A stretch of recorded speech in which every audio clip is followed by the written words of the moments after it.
예, 지난주 지방선거 후보 등록이 마감되면서 이제 본격적인 선거전에 돌입했습니다. 후보들도 선거사무소 열면서 필승의 의지를 다지고 있는데요. 그 가운데도 거물급 정치인들의 대결로 관심이 집중되는 곳, 서울시장 선거. 지난주에는 송영길 후보 만나봤고 오늘은 국민의힘 오세훈 후보 만나보겠습니다. 연결을 해보죠. 오세훈 후보님 안녕하세요. 네, 안녕하세요. 반갑습니다. 예, 서울시장 네 번째 도전이십니다. 네, 뭐 조금 억울합니다. 사실 뭐 6년밖에 일 못했으니까 1.5선 정도라고 해야 옳은데. 그 매번 도전할 때마다 느낌이 좀 다르세요? 어떠세요? 그렇죠, 아무래도. 예, 음. 계속 마음은 새롭죠. 이번에 이번엔 정말 절실하게 기도하는 마음입니다. 그래요. 왜 또 오세훈이어야 하나라고 묻는다면? 예, 준비돼 있으니까요. 명실공히 서울 전문가가 이제 지난 1년 동안 각고의 노력으로 4년 계획을 세웠습니다. 예. 이 어렵게 그리고 정성껏 마련한 계획이 무산되지 않았으면 좋겠습니다. 이제 다 시동이 걸렸거든요. 아. 이제 시동 걸렸으니까 시동 걸고 출발할 수 있게 해달라 뭐 이런 호소일까요? 그렇습니다. 이제 상당수의 정책들이 작년 연말에 예산에 반영이 돼서 올 초부터 실행이 되기 시작했거든요. 음. 예, 시장 바뀌면 또 시동 꺼집니다. 시동 꺼질 수 있으니까 시동 좀 살려주십시오. 이런 말씀. 1호 공약은 복지특별시입니다. 복지특별시. 네. 취약계층을 위한 4대 정책 이렇게 발표를 하셨던데 어떤 내용인가요? 예, 그동안에 이 코로나도 그렇고 빈부격차가 너무 커졌어요. 음흠. 그래서 어려워진 분들은 경제가 어려워지면 더 어려워지죠. 그렇죠. 그래서 그 생계, 주거, 교육, 의료 이 4대 분야 기초수급자들께도 생계급여, 주거급여, 교육급여, 의료급여가 지급되지 않습니까? 예. 예, 이 4대 분야의 사업들을 다 준비를 해서 이제 그 절반 이상 출발을 시켰는데요. 아하. 첫째 생계 부문은 안심소득 시범 사업입니다. 안심소득. 예, 서울에 저소득 가구가 121만 가구가 있는데요. 그중에 한 72% 정도인 80만 가구가 복지 사각지대에 있습니다. 이분들은 기초수급자 그 보호도 받지 못하는 분들이거든요. 예. 예, 이분들까지를 다 포용할 수 있는 그리고 생계를 책임질 수 있는 안심소득 실험이 시작됐습니다. 예, 이걸로 서울의 복지틀을 확 바꿔보겠다는 거고요. 네. 그다음에 주거는 이제 임대주택의 고품질화를 선언했습니다. 취약계층을 위해 임대 아파트를 타워 팰리스처럼 짓겠다 그러셨더라고요. 예, 선거 때니까 조금 과장해서 타워팰리스라는 표현을 썼습니다만은 예. 실제로 마음이 그렇습니다. 평수를 한 1.5배 정도 넓혀서 너무 좁거든요, 임대주택이. 예. 그리고 이제 거기에 들어가는 기자재들을 전부 분양주택하고 똑같이 맞춰서 고급화해서 정말 거기에 사는 게 이 숨기고 싶은 주거 공간이 아니라 자부심이 느껴지는 자랑하고 싶은 그런 공간까지로 업그레이드하겠다는 계획으로 그 허물고 새로 지을 때가 또 다가오고 있기 때문에 허물고 새로 짓는 건 당연히 그렇게 짓고요. 네. 현재 사시는 분들은 그 기자재 그 제품 교체 주기가 있습니다. 예. 이거를 10년에서 6년, 5년 이렇게 땡겨서 다시 짓지 않더라도 그렇게 고품질화하겠다는 거고요. 근데 그게 좋은 취지입니다만 아무래도 고급자재 쓰다 보면은 임대료가 같이 올라가는 건 아니냐. 또 네. 두 채 지을 걸로 세 채 지어주면 그게 더 나은 건 아니냐 이런 좀 지적도 있긴 하던데요. 예, 허물고 새로 짓는 재건축을 하게 되면 물량이 2배로 늘어나는 게 가능하고요. 그리고 임대료가 올라가는 문제는 전혀 걱정이 없는 게 이제 그 평수에 따라서 임대료를 무는 게 아니라 소득 연계형으로 제도가 바뀝니다. 어허. 그러니까 몇 평에 사느냐가 중요한 게 아니라 그분의 소득이 얼마인가를 파악해서 거기에 걸맞는 임대료를 부과하거든요. 예. 예, 거기다가 또 고급화하면 수영장이나 커뮤니티 센터, 독서실 같은 게 들어가면 관리비가 올라가는 거 아니냐 걱정하는 분들도 그렇죠. 계시는데요. 네. 그런 공간은 동네에 개방을 해서 약간의 비용을 받을 생각입니다. 그렇게 하면 관리비도 전혀 올라가지 않습니다. 그런 방법. 그 밖에도 이제 교육, 의료까지 합쳐서 복지특별시를 추구한다. 이렇게 제1 공약으로. 특히 제가 강조하는 게 이 교육 부문인데요. 네. 초중고등학교 때 저소득층일수록 학력 격차가 나서 좋은 대학 못 가면 또 취직 좋은 데 못 하고 이게 악순환이지 않습니까? 그렇죠. 그래서 저소득층 우리 아이들에게 온라인으로 그 강남의 일타 강사라고 그러죠. 예. 명 강사들 예. 강의를 온라인으로 무료로 들으면서 대학생, 대학원생들 멘토를 한 명씩 붙여줬어요. 그렇게 해서 지금 현재 이제 작년 가을부터 그 시작이 돼가지고 14,000명 정도가 지금 그 혜택을 이미 누리기 시작했는데요. 예. 이거 올해 내년에 집중적으로 투자하면 아마 교육 격차 해소는 확실하게 될 걸로 생각합니다. 알겠습니다. 이런 그 취약계층을 위한 정책들이 있고 또 하나 부동산 정책으로 가보자면은 재개발 재건축의 쾌속 추진 이게 이제 오세훈표 정책이었는데요. 그게 신속 통합 계획 개발이다 해서 줄여서 신통기획 이렇게 불렀죠. 네, 그렇습니다. 한 5년 걸리는 재건축 절차를 2년으로 단축시켜 주자는 것 굉장히 반응이 좋았고 그랬습니다만 이게 부동산 값을 들썩이는 쪽으로 효과가 나타나는 게 아니냐 해서 대통령직 인수위가 안전진단 기준 완화 시기를 내년 상반기로 계획을 했어요. 1년 동안 시장 상황을 좀 보고 판단하자 이런 뜻으로 풀이가 되는데 결국 오세훈 시장의 그 신통기획은 제동 걸리는 거 아닌가? 주춤하는 거 아니냐? 후퇴하는 거 아니냐? 이런 얘기 나옵니다. 어떻습니까? 꼭 그렇지만은 않은 게요. 지금 서울에서 진행되고 있는 재개발, 재건축 지구가 53군데입니다. 이미 시동이 걸린 이곳들은 전혀 지장을 받을 일이 없고요. 이제 앞으로 추가로 속도를 내야 될 곳들에 대한 사업들을 조금 속도 조절을 하겠다는 건데요. 지금 현재 조금 부동산 시장이 불안정해지는 기미가 보여서 일단 이 타이밍에는 신중하게 접근하는 게 좋겠다는데 공감대를 이뤘습니다. 아마 올 하반기 주택가격 동향을 봐가면서 정교하게 그리고 시의적절한 정책 수단을 강구하는 걸로 그렇게 방향을 잡았습니다. 일부 전문가들은 결국 이 신통기획 같은 거는 선거용으로만 가능했던 공약 아니냐, 현실적으로는 어려웠던 거 아니냐 이런 지적도 하시더라고요. 그런데 해냈지 않습니까? 지금 시장 반응이 굉장히 뜨겁습니다. 실제로 국토부가 추진했던 공공개발에서 저희 신통기획 쪽으로 옮겨오는 그 추세가 분명해졌고요. 신통기획으로 하게 되면 이 교통심의나 환경심의, 건축심의를 따로따로 하면서 시간이 많이 걸렸던 게 이제 한목에 통합해서 심의가 이루어지기 때문에 빨라질 수밖에 없거든요. 시장에서 굉장히 좋아하는 건 맞아요. 문제는 이제 그래서 부동산 값이 오르면 이게 또 부담이 되니까 정부에서 국토부에서는 또 이걸 누르려고 하고 뭐 이런 좀 갈등이 있지 않을까 하는 우려 같습니다. 그런데 사실 그런 논리로 지난 5년, 10년 동안 재개발, 재건축 억제했다가 지금 주택가격이 이렇게 급등하는 사달이 벌어진 거 아니겠습니까? 구덕이 무서워서 장 안 담그면요, 장 못 먹습니다. 국토부 장관도 또 윤석열 대통령도 같은 생각이십니까? 원희룡 이제 장관 계셨죠. 원희룡 장관과 긴밀하게 협의하겠습니다. 참 소통이 잘 되는 편이고요. 이미 몇 번 대화를 해보니까 또 생각도 같습니다. 그래요. 알겠습니다. 자, 또 하나의 공약이 교통방송의 내용 전환인데 TBS 교통방송을 교육방송으로 전환한다. 이 얘기는 TBS라는 방송국은 그대로 두되 방송의 성격을 바꾼다 뭐 이런 구상이실까요? 그렇습니다. 이미 교통방송에서 나오는 교통정보를 들으면서 운전하시는 분들은 서울에 별로 없으시죠. 저부터라도 앱을 켜고 바로 운전하니까요.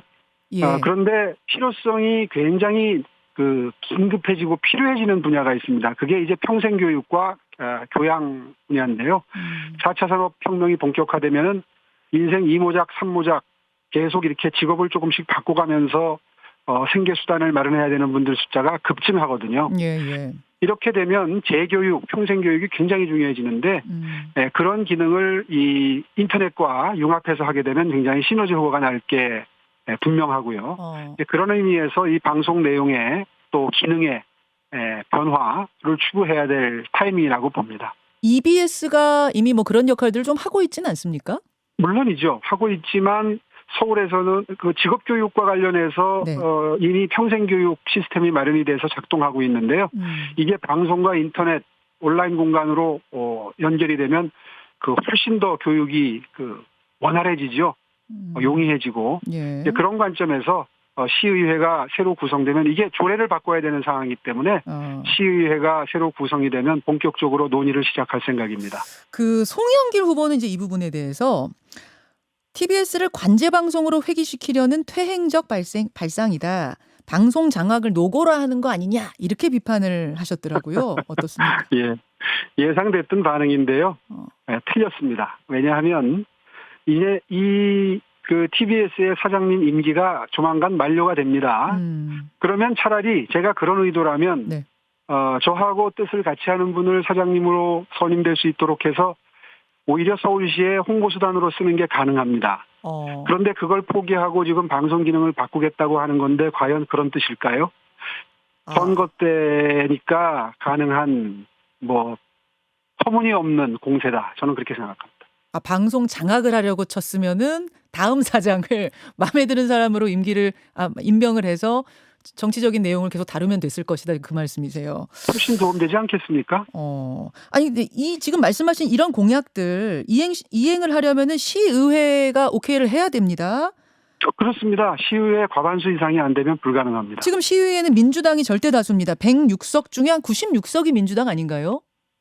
하여튼 110석 중에 저희 국민의힘당이 6명입니다. 예, 그렇죠. 민주당이 한 96석으로 제가 알고 있는데 이 판이 이번 선거에서 바뀔 것 같습니까?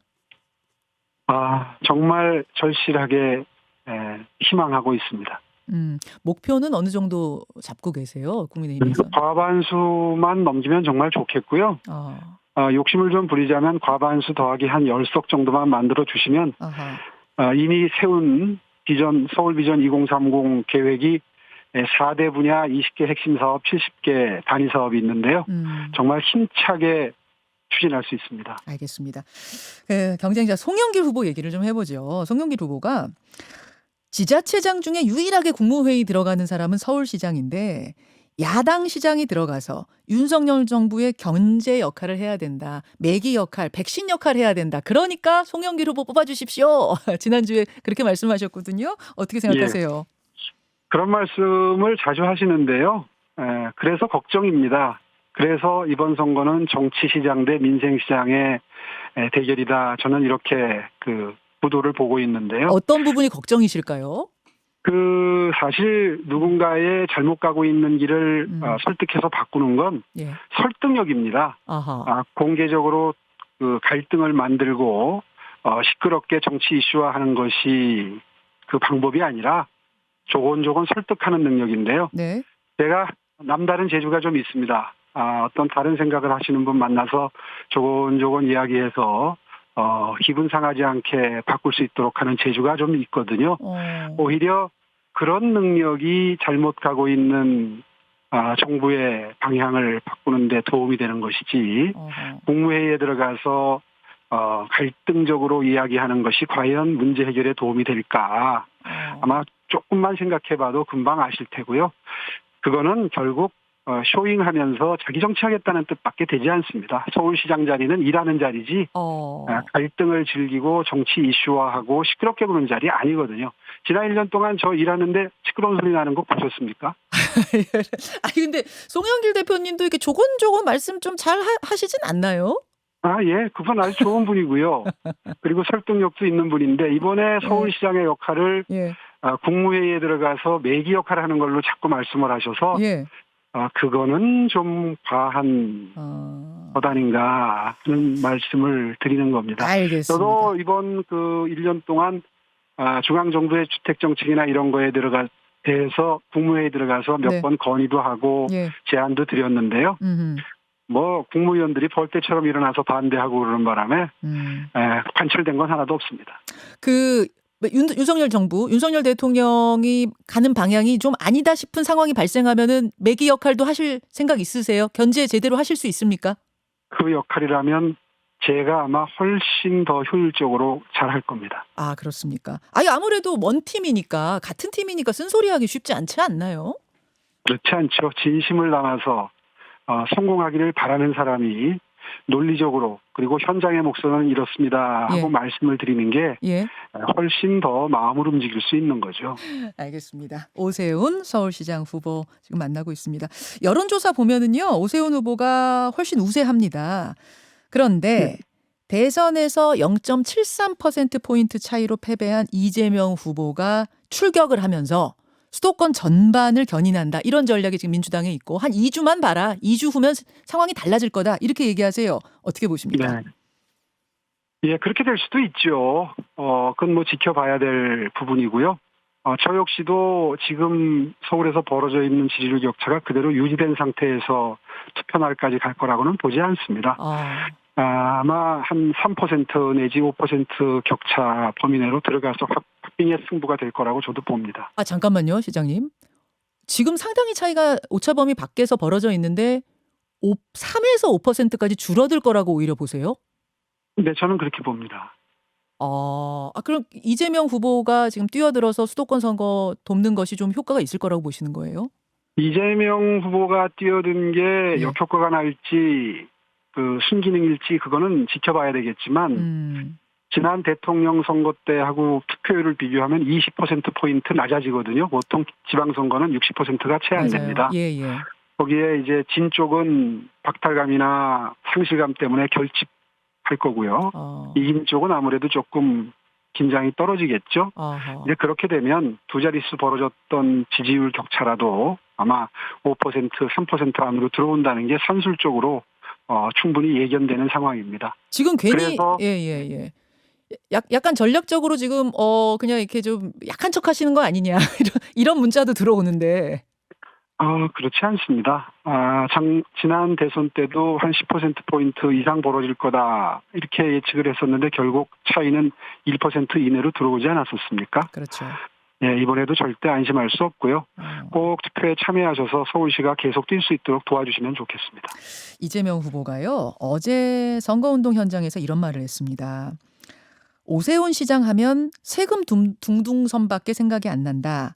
박원순 전 시장이 물론 잘못은 있지만 시정 자체는 발전시켰는데 오 시장은 지금 1년이 넘도록 뭐 하고 있느냐 이렇게 어제 말했습니다. 어떻게 어떻게 답하시겠어요? 글쎄요, 뭐 세금 둥둥섬 얘기하는데 그 사업은 정말 잘못 알려진 것이 세비섬은 민간 투자 사업입니다. 서울시 예산이 한 푼도 들어간 게 없어요. 그거를 세금 둥둥섬을 만든 그 엄청난 홍보의 힘, 조작의 힘, 제가 보기에는 이재명 후보는 조작 덩어리입니다. 조작도. 두 분이 지금 약간 존재 자체가 조작입니다.